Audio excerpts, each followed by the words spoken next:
Star Wars Hunters is less than 4 weeks away from finally going global, and during the soft launch we've had a fair few big content updates to the game. So for us soft launch players, launch is essentially actually going to be a large update with a huge influx of players. So I wanted to talk a little bit today about the additional content I'm expecting to see come to the game, but before I get into it, make sure you are subscribed to the channel with the notification bell turned on to stay fully up to date with all things Star Wars Hunters. So far the game has 12 hunters, 4 permanent game modes with 2 others that used to be permanent and have come back every now and again. And then as for the maps, there are, I believe, 6 in total for the permanent modes, and then Huttball and Escort have 2 each as well, I believe. So if all 6 modes were permanent, then we'd have a total of 10 maps in the soft launch as it stands. Now with the announcement of the game's release, we got to see another 2 hunters that will be coming to the game, as well as a good look at another map, some returning maps, and more. So there's quite a lot to go through in terms of that. But in regards to my launch expectations with actual hunters, I would assume that we're going to be starting off with 14, because in the Char behind the scenes trailer from last year, we actually got to see a whiteboard on it saying global with a total of 14 hunters, which were the 12 that we currently have, along with Aaron Towell, who is a Mandalorian, and also Chaos, who is a KX security droid.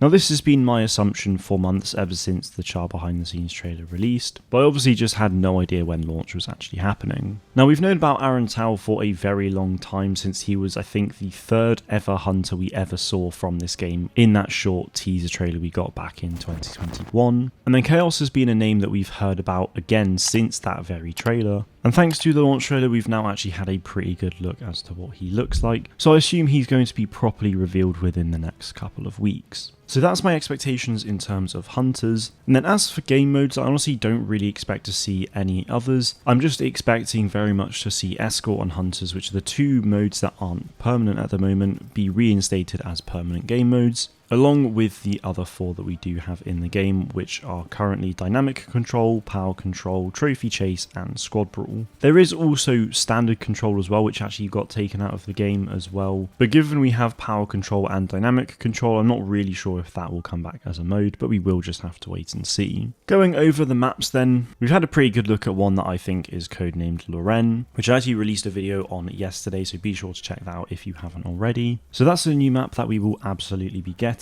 But then we've also seen what looks to be the return of Highline, which is a Huttball map that got taken out of the game's soft launch quite a while ago. And then at the beginning of the launch trailer, I also did a video on this earlier this week, but you can see what looks to be Vader's castle, and possibly even an Escort map with Hoth and Mustafar as well. Now given that that is in the launch trailer, we could potentially see that map in the launch of the game as well. So my expectations in terms of hunters is very much 14. In terms of launch modes, there's 6 that I think we absolutely will have, potentially 7, unless they take out Dynamic and Power Control for a little bit and bring back normal control, but I'm kind of hoping it's the 6 that we have currently in the game. And then as for the maps, I honestly don't know what to expect. It looks like there could be quite a lot being added, but realistically I think we'll absolutely be getting an extra 2 or 3, but we will just have to wait and see. I'm curious to hear what your guys' expectations are for the launch of the game, regardless of if you've played it or not, so let me know in the comments below. But that is it from me today. Thank you all very much for watching, and may the force be with you always.